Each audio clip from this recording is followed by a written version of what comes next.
Hello प्यारे बच्चों, कैसे हैं आप लोग। उम्मीद है कि बहुत ही अच्छे होंगे। बहुत दिनों के बाद फिर से हम आए हैं आपके लिए एक शानदार सा वीडियो लेके।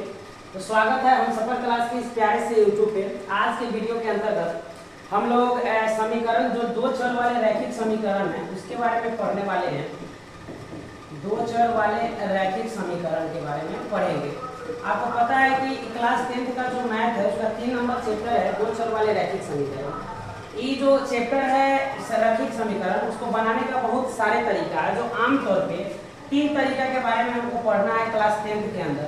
तो सबसे पहला तरीका हुआ है प्रतिस्थापन विधि। दूसरा जो तरीका है उसको हम लोग बोलते हैं विलोपन विधि।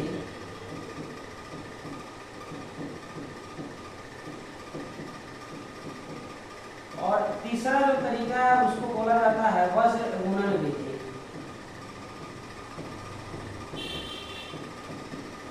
प्यारे बच्चों, इस वीडियो के अंदर सबसे पहले हम दो चर वाले जो रैखिक समीकरण है उसके प्रतिस्थापन विधि को पढ़ने वाले हैं कि किस तरीके से किसी भी रैखिक समीकरण को प्रतिस्थापन विधि से हम लोग सॉल्व कर लेंगे। फिर जो अगला वीडियो आएगा उसमें विलोपन विधि के बारे में, और फिर उससे जो अगला वीडियो आएगा उसमें वज्र गुणन विधि के बारे में पढ़ने वाले हैं। तो बने रहिए हमारे साथ। तो एक क्वेश्चन यहाँ पे दिया हुआ है x + y = 14 और x - y = 4। दो समीकरण दिया हुआ है और ये दोनों समीकरण को हमको पहले स्टार्ट करना है प्रतिस्थापन विधि से बनाने के लिए। तो सबसे पहले हम नाम को समझेंगे कि प्रतिस्थापन का मतलब क्या होता है। तो अगर आप गौर से देखिए तो प्रतिस्थापन में स्थान के बारे में आ रहा है, यानी सीधा से जब भी प्रतिस्थापन विधि कहा जाए तो याद रखना है कि प्रतिस्थापन में हमेशा स्थान को बदलकर एक x या y किसी भी यहाँ जो चर दिया हुआ है चर के मान उसके स्थान को बदलकर हम सॉल्व करने का प्रयास करेंगे। तो एक क्वेश्चन जो दिया है उस क्वेश्चन के माध्यम से हम लोग यहाँ पे सॉल्व करते हैं और इसको देखते हैं। बने रहिए हमारे साथ। तो सबसे पहले जब भी इस तरीके का क्वेश्चन आए तो दो समीकरण दिया रहेगा। पहला जो दिया रहेगा उसको हम समीकरण 1 मान लेंगे और जो दूसरा दिया रहेगा उसको समीकरण 2 मान लेंगे। और इस तरीके से हम क्या करेंगे कि सबसे पहले हल जो करेंगे तो हल में लिखेंगे समीकरण 1 से, यानी आमतौर पे जो भी समीकरण 1 रहेगा उसको ले लेना है। तो देखिए समीकरण 1 से जब लिखेंगे तो समीकरण 1 कितना दिया हुआ है x + y = 14। तो यहाँ लिखेंगे x + y और बराबर में 14। समीकरण 1 जो दिया रहेगा उसको ज्यों का त्यों उतार लेंगे। अब उतारने के बाद हमको एक ही काम करना है, या तो x के स्थान को बदल देना है और या तो y के स्थान को बदल देना है। तो याद रखिए जब हम y को अगर उधर भेज देते हैं तो x का मान निकल जाएगा, और अगर x को भेज दे तो y का मान निकल जाएगा। ये अपने इच्छा के अनुसार है कि आपको जिसको उधर भेजना हो उसको हम भेज सकते हैं। तो अगर y को उधर भेजना है तो x इधर रह जाएगा, और आपको पता है कि y क्या है प्लस में है और उधर जाएगा तो क्या में हो जाएगा माइनस में। यहाँ पे हो जाएगा 14 - 2y। और जैसे ही हम y को उधर भेजेंगे यहाँ पर हम देख रहे हैं कि x का मान निकल गया, और x का मान कितना हुआ 14 - y, और जितना भी x का मान होगा उसको हम समीकरण 3 का नाम दे देंगे। चलिए अब जब x का मान निकल जाएगा तो x के मान निकलने के बाद जो x का मान है उसको हम समीकरण 2 में रख देंगे। यहाँ पे लिखेंगे x का मान समीकरण 2 में रखने पर, x का मान समीकरण 2 में रखने पर, अब जैसे ही समीकरण 2 में रखने के लिए लिखेंगे तो समीकरण 2 जो भी दिया है उसको ज्यों का त्यों हम यहाँ पे नोट कर लेंगे। तो दिया हुआ है x - y बराबर में 4, यहाँ पे देखने को मिल रहा होगा समीकरण 2। तो x - y बराबर 4 हो गया। अब करना क्या है, x का जो हम मान निकाल के रखे हैं यहाँ पे 14 - y, उसको x के जगह पे यहाँ पे रख देना है। तो चलिए देखिए बच्चों, x का जो मान है 14 - y x के जगह पे आ जाएगा, तो 14 - y और ई वाला -y यहाँ पर आ जाएगा, और बराबर में कितना 4। और आपको पता है कि यहाँ पर 2y है तो दोनों का जो गुणांक है क्या होगा जुटेगा, क्योंकि दोनों का चिन्ह क्या है माइनस में भी है और माइनस में भी है तो जुट जाएगा। तो एक और एक कितना हो जाएगा 2y - 2y और बराबर में कितना 4। अब जो 14 है अंक वाला को अंक के तरफ भेजेंगे और 14 प्लस में है तो उधर जाके हो जाएगा माइनस में। तो माइनस के 2y बराबर में हो जाएगा 4 और 14 प्लस में देने आके माइनस में। अब देखिएगा तो -2y बराबर में जब घटेगा तो बड़का में से हम छोटा घटाते हैं, तो 14 में से 4 गया तो 10। अब देखिए प्लस वाला कम है और माइनस ज़्यादा, तो जो ज़्यादा रहता है उसका साइन यहाँ पे हम लोग रख देते हैं। तो आमतौर पे माइनस 2y बराबर कितना हो गया, 10 हो गया। और जब दोनों ओर ही माइनस रहेगा तो माइनस से माइनस क्या हो जाएगा, खत्म हो जाएगा। और जब माइनस से माइनस खत्म होगा तो यहाँ देखिए 2 जो है 2 गुना में है, तो इधर आके क्या हो जाएगा, भाग में हो जाएगा। तो यहाँ लिखेंगे y बराबर हो जाएगा 10/2। और जैसे 10/2 होगा, इसको काटिएगा क्या मरतबे कर जाएगा, 5 मरतबे। और इसलिए y का मान कितना हो गया, 5 हो गया। तो 2 स्टेप हम कर लिए, तीसरा स्टेप करना है। तीसरा स्टेप यही है कि y का जो मान आया है उस y के मान को समीकरण हम 3 में रख देंगे। यहाँ लिखेंगे y का मान समीकरण 3 में रखने पर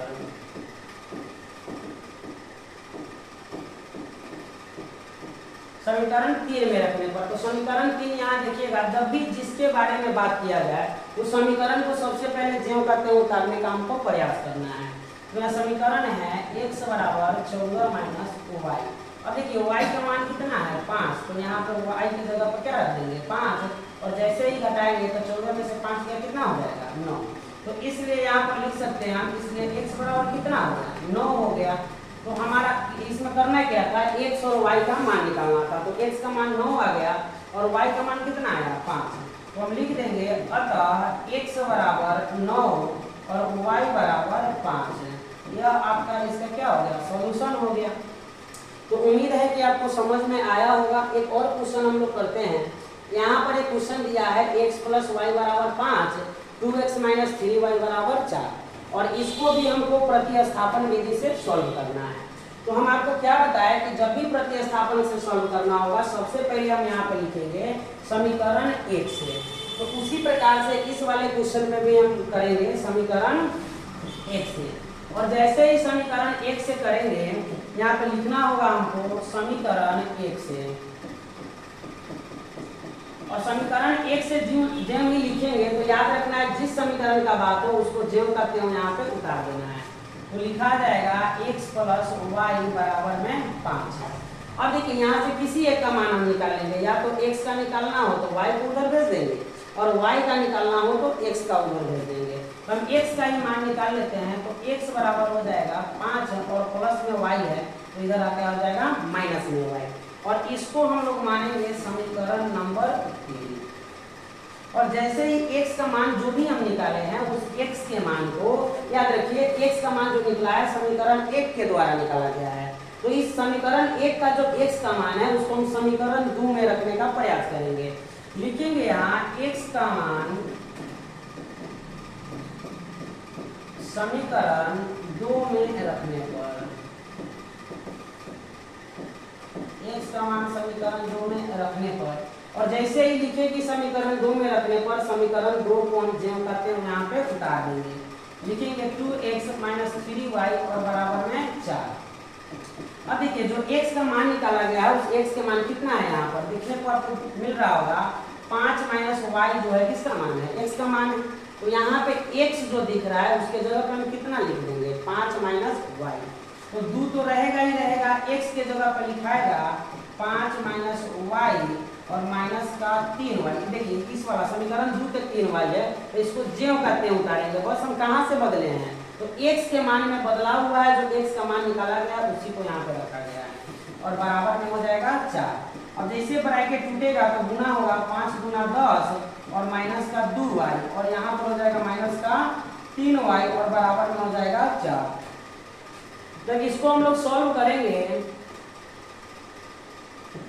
तो देखिए जो यहाँ पर 2 को y वाला है तो 10। अब देखिए y वाला ये भी है, y वाला ये भी है, तो जब आधार इसका मिल जाएगा तो इसको हम क्या करेंगे, जोड़ेंगे। एक ही जैसे आप दोनों क्या है, माइनस वाला है, इसलिए जुट जाएगा। 2 × 3 हो जाएगा 5y और बराबर में हो जाएगा 4। अब करना क्या है, हमको अंक वाला को अंक के तरफ हम भेज देना है। तो ये 10 क्या है, प्लस में, तो इधर जाएगा तो हो जाएगा माइनस में। तो -5y बराबर में हो जाएगा 4 माइनस का 10। अब जब इसको घटाइएगा तो -5y बराबर, याद रखिए जब एक गोटा जोड़ में रहे और एक गोटा घटाव में रहे तो हम हमेशा क्या करते हैं, घटाने का काम करेंगे। तो बड़का में से छोटा को हम घटाएंगे। तो 10 में से जैसे 4 घटेगा तो कितना बच जाएगा, 6 बचेगा। लेकिन देखिए प्लस वाला 4 गो है और माइनस वाला क्या गो है, 10 गो। तो जो ज्यादा रहेगा उसी का चिन्ह को लिखा जाता है। और आपको पता है जब दोनों तरफ माइनस हो जाए, देखिए इधर भी माइनस और इधर भी माइनस, तो माइनस से माइनस हो जाएगा खत्म।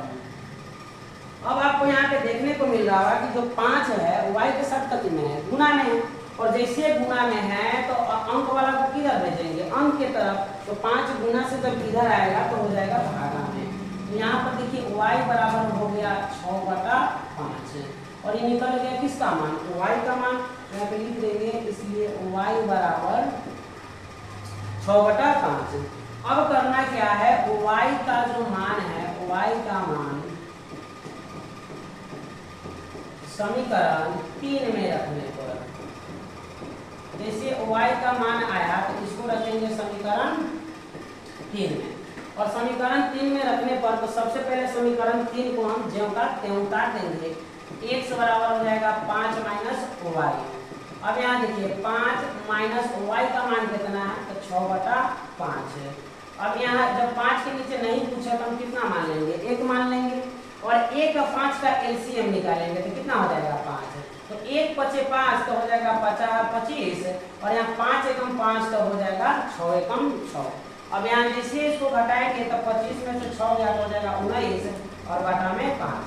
यानी इसलिए x का जो मान आ गया वो आ गया 19/5। और हमको क्या करना था, इसमें x और y का ही तो मान निकालना था, जो दोनों निकल गया। तो हम यहाँ लिख देंगे, अतः x का जो मान आया है वो है 19/5 और y का जो मान है वो आया है 6/5। और इसी के साथ यह जो क्वेश्चन है वह सॉल्व हो गया। तो आशा है कि आप लोग को समझ में आ रहा होगा। अगर कोई भी दिक्कत होता है तो आप लोग कमेंट कर सकते हैं और कमेंट करके आपको बताना है कि कहाँ पे अगर समझ नहीं आ रहा है या कुछ और भी दिक्कत हो तो। चलिए एक और क्वेश्चन है, इसको हमको क्या करना है, प्रतिस्थापन विधि से सॉल्व करना है।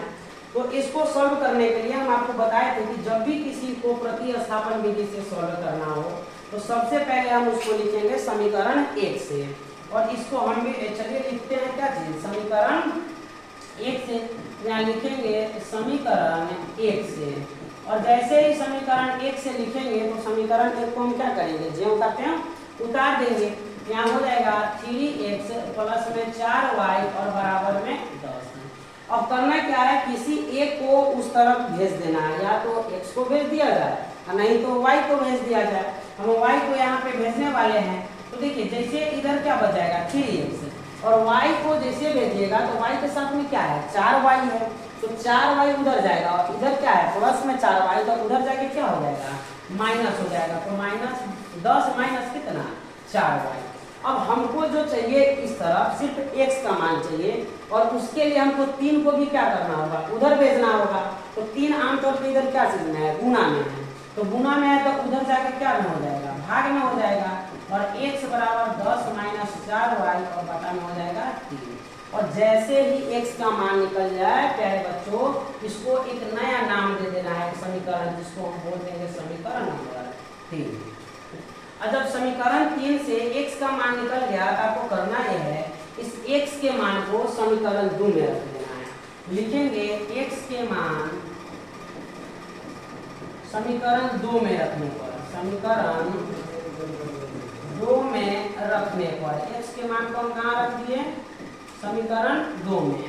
और जैसे ही समीकरण 2 में रखने की बात आएगी, समीकरण 2 को हम ज्यों के त्यों यहाँ पे उतार लेंगे। हो जाएगा 2x माइनस 2y और बराबर में 2। अब चलिए यहाँ पे जब हम मान रखेंगे तो अगर देखने को मिल रहा होगा यहाँ से दो है, यहाँ भी है, यहाँ भी और यहाँ भी है। तो 2 आप कॉमन भी निकाल सकते हैं अगर मन करे तो।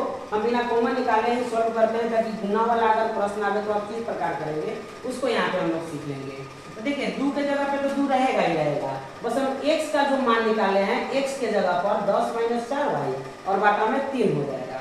तो चलिए लिख लेते हैं, यहाँ पर हो जाएगा 10 माइनस 4y और बाटा में 3 और माइनस का क्या चीज 2y और बराबर में 2। अब देखिए जैसे ही हम ब्रैकेट तोड़ेंगे तो या तो देखिए 2 का अगर कहीं कटने वाला हो तो हम कटा लेंगे, और जब अगर न कटने वाला हो तो इसको हम गुना करेंगे। तो गुना करेंगे तो 2 से हो जाएगा 10 गुना 20 और माइनस के 8y और बाटा में 3। और माइनस हो जाएगा 2y और बराबर में कितना 2। चलिए अब यहाँ पर जब आपको देखने को मिल रहा होगा कि यहाँ पर एक बाटा पर के घटाव होने वाला है, तो इस बाटा पर के घटाव करने के लिए हम सबसे पहले क्या करेंगे, एलसीएम निकालेंगे। तो इसके नीचे नहीं पूछा तो हम क्या मान लेंगे, 1 मान लेंगे। और 1 3 का एलसीएम आपको भी पता है, 1 3 का एलसीएम कितना हो जाएगा, 3 हो जाएगा।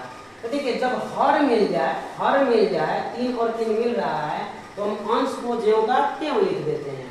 तो जब हर मिल जा रहा है तो अंश जो है 20 - 8y, यहाँ लिखा जाएगा 20 - 8y, ज्यों का त्यों लिख दिए। अब यहाँ पे देखिए 1 से लगाएंगे भाग का मतलब 3 मरतबे, तो 1 तिहाई 3 तो 2 तिहाई हो जाएगा 6 और यहाँ पे हो जाएगा 6y और बराबर में क्या है, बराबर में है 2, तो यहाँ पे लिख देंगे। चलिए अब यहाँ पे सॉल्व कीजिए तो हो जाएगा 20 और 2 माइनस में है तो हो जाएगा 14y। और देखिए यहाँ जो 3 है इधर भागा में है तो उधर जाके कथी में हो जाएगा, गुना में हो जाएगा। इधर हम गुना कर देंगे 2 तिहाई, है ना, 2 का गुना किससे, 3 से। अब इसको देखिए तो हो जाएगा 20 माइनस का 14y और बराबर में हो जाएगा 6। अब करना क्या है, जो 20 है अंक वाला को हम अंक की तरफ भेजने का प्रयास करते हैं। तो 20 इधर प्लस में है तो उधर जाएगा तो कथी में हो जाएगा, माइनस में हो जाएगा। माइनस के 14y, माइनस का 14y और बराबर में हो जाएगा 6। देखिए प्लस में है तो इधर आगे कथी हो जाएगा, माइनस में। अब जैसे इसको घटाएंगे माइनस 14y, अब घटाइएगा तब देखिए बड़का में से हमेशा छोटा घटाने का प्रयास कीजिए। तो 20 में से जब 6 घटाएंगे कितना हो जाएगा, 14। अब देखिए प्लस वाला क्या है 6 गो और माइनस वाला क्या है 20 गो, तो माइनस वाला ज्यादा है, तो जो ज्यादा रहेगा उसी का साइन हम वहां लिखने का प्रयास करेंगे। तो जब दोनों तरफ माइनस रहे तो माइनस से माइनस क्या हो जाएगा, खत्म हो जाएगा। अब यहाँ पे देखिए तो यहाँ बचा 14y और इधर बच गया 14। तो देखिए 14 कथी में, गुना में, तो इधर जाएगा तो कथी में हो जाएगा, भागा में हो जाएगा। तो y बराबर हो जाएगा 14/14। अभी क्या मरतबे कर जाएगा, 1 मरतबे, तो इसलिए हो जाएगा y बराबर 1। हमारा y का मान तो निकल गया। और जैसे ही y का मान निकला हम क्या करेंगे, y के मान को रख देंगे समीकरण नंबर 3 में। अब यहाँ हम लिखेंगे y का मान कहाँ रखने पर, समीकरण 3 में रखने पर, समीकरण 3 में रखने पर। तो समीकरण 3 को सबसे पहले हम यहाँ पे लिखने का प्रयास करेंगे। हो जाएगा x बराबर 10 - 4y और बाटा में 3। अब जो भी हम x का मान निकाले हुए हैं यहाँ पे y का मान उसको हम रखेंगे। तो x बराबर हो जाएगा 10 - 4 गुणे, अब देखिए y का मान कितना निकाल के रखे हैं, 1 निकाल के रखे हैं, तो यहाँ पे हो जाएगा 1 और बाटा में हो जाएगा 3। अब हो जाएगा x बराबर 10 - 4 और बाटा में हो जाएगा 3। अब जब यहाँ करेंगे तो x बराबर 10 में से 4 गया तो 6 और बाटा में 3, कै मरतबे 2 मरतबे, तो इसलिए x बराबर कितना हो जाएगा, 2 हो जाएगा। तो हम यहाँ देखने को मिल रहा है कि भाई x का भी मान आ गया और y का भी मान आ गया। हम यहाँ लिख देंगे अतः x बराबर 2 और y बराबर 1, और यही को हमको निकालना था। तो प्यारे बच्चे, उम्मीद है कि आपको समझ में आया होगा। करना कुछ नहीं है, प्रतिस्थापन विधि से रहे तो एक ही काम कीजिए। सबसे पहले लिखिए समीकरण 1 से, और समीकरण 1 से आपको क्या निकलेगा, x या y का मान निकल जाएगा। उस जब 1 से हो जाए तो याद रखना है 1 के बाद आएगा 2, तो यहाँ पे जब भी x का मान निकले उसको समीकरण 3 बना लीजिए, और जो x का मान आया उसको रख दीजिए समीकरण 2 में।